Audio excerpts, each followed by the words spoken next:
करीब 58 दिनों तक मृत्युशैया पर लेटे रहने के बाद जब सूर्य उत्तरायण हो गया तब माघ माह की शुक्ल पक्ष की अष्टमी तिथि को भीष्म पितामह ने अपने शरीर को छोड़ा था।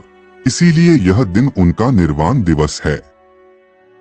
आओ जानते हैं भीष्म पितामह वो कौन सी 9 गलतियां थी जिसके चलते महाभारत का युद्ध हुआ।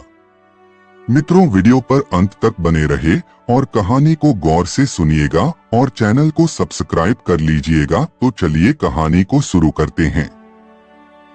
एक, धृतराष्ट्र के अन्याय पर चुप रहे भीष्म जानते थे कि पुत्र मोह में धृतराष्ट्र पांडवों के साथ अन्याय कर रहे हैं, लेकिन राजा और राज सिंहासन के प्रति निष्ठा के चलते भीष्म उनके साथ बने रहे। पांडवों के साथ हुए अति अन्याय के चलते ही महाभारत युद्ध हुआ। यदि भीष्म न्याय करता होते तो यह युद्ध टाला जा सकता था। धृतराष्ट्र ने अपने पुत्र मोह में सारे वंश और देश का सर्वनाश करा दिया। भीष्म चाहते तो वे धृतराष्ट्र की अंधी पुत्र भक्ति पर लगाम लगा सकते थे, लेकिन उन्होंने ऐसा कुछ नहीं किया और दुर्योधन को गलती पर गलती करने की अप्रत्यक्ष रूप से छूट दे दी। 2, चौसर की इजाजत भीष्म ने दी। राजभवन में कौरवों और पांडवों के बीच द्यूत क्रीड़ा यानी चौसर खेलने को अनुमति देना भी भीष्म की सबसे बड़ी भूल थी। वो चाहते तो ये क्रीड़ा रोक सकते थे, लेकिन चौसर के इस खेल ने सब कुछ चौपट कर दिया। यह महाभारत का टर्निंग पॉइंट था। भीष्म के इजाजत देने के बाद युधिष्ठिर ने द्रौपदी को दांव पर लगाकर दूसरी सबसे बड़ी भूल की थी, जिसके कारण महाभारत का युद्ध होना और भी पुख्ता हो गया। युधिष्ठिर ने अपने भाइयों और पत्नी तक को जुए में दांव पर लगाकर अनजाने ही युद्ध और विनाश के बीज बोए थे। 3, चीर हरण के समय भीष्म का चुप रहना। द्रौपदी के चीर हरण के समय भी भीष्म चुप रहे और इसी के चलते भगवान कृष्ण को महाभारत युद्ध में कौरवों के खिलाफ खड़े होने का फैसला करना पड़ा।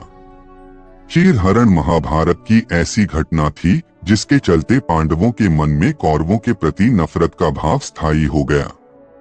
यह एक ऐसी घटना थी जिसके चलते प्रतिशोध की आग में सभी चल रहे थे। 4, कर्ण का सत्य छिपाना। भीष्म जानते थे कि कर्ण पांडवों का ही भाई है, लेकिन उन्होंने ये बात कौरव पक्ष से छिपा कर रखी। कर्ण का सत्य छिपाना भी महाभारत युद्ध का एक बड़ा कारण बना। यह बात भीष्म ने ही नहीं, श्री कृष्ण ने भी छिपा कर रखी। खुद कर्ण भी जब युद्ध तय हो गया तब जान पाया। कर्ण अपनी जातिगत हीन भावना के कारण वह अर्जुन और पांडवों से द्वेष करता रहा और दुर्योधन को हमेशा यह विश्वास दिलाता रहा कि युद्ध को तो मैं अकेला ही जीत लूंगा। 5, श्री कृष्ण के शांति प्रस्ताव पर चुप रहना। भीष्म पितामह ही थे राज सिंहासन के रखवाले और राज कार्य के मामले में निर्णय लेने वाले। धृतराष्ट्र को उनकी हर बातों को मानना ही होता था। जब राज्य का विभाजन हो रहा था तो भीष्म इस विभाजन को रोक सकते थे, लेकिन उन्होंने ऐसा नहीं किया और इसी विभाजन के चलते महाभारत के युद्ध के कारक पैदा हुए। भीष्म जानते थे कि दुर्योधन और शकुनी बुरी नियत से कार्य करने वाले लोग हैं। राज्य और पांडवों के खिलाफ हर बार षड्यंत्र रचने में ही उनका सारा दिन निकल जाता था। यह जानते हुए भी भीष्म ने कि दुर्योधन को कुनीति या अनीति के मार्ग पर चलने से रोकने का प्रयास नहीं किया।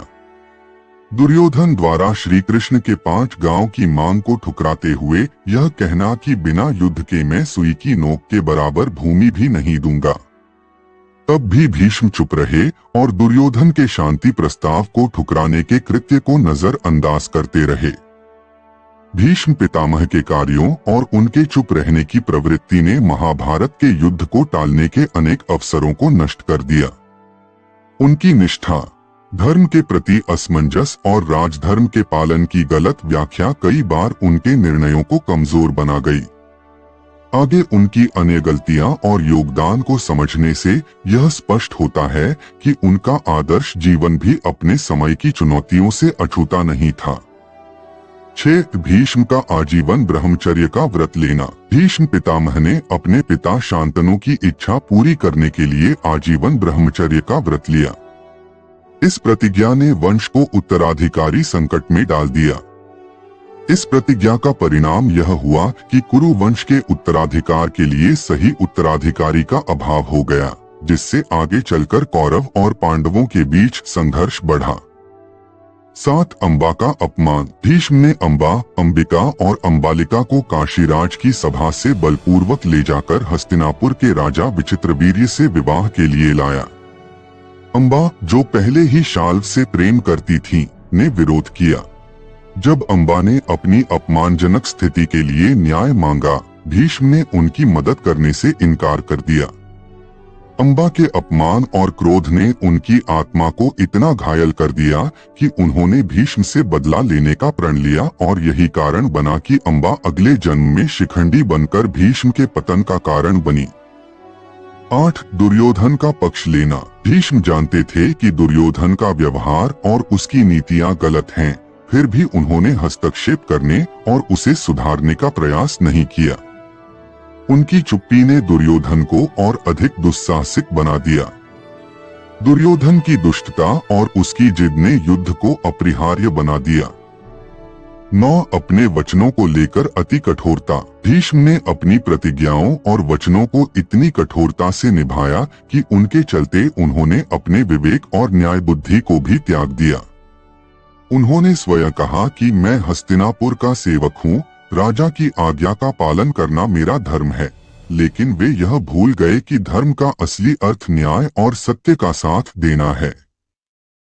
भीष्म पितामह का चरित्र महान और प्रेरणादायक था, लेकिन उनकी कई त्रुटियां ऐसी थीं जो उनके समय के लिए प्रासंगिक तो थीं, पर उनके दूरगामी परिणाम महाभारत जैसे विनाशकारी युद्ध के रूप में सामने आए।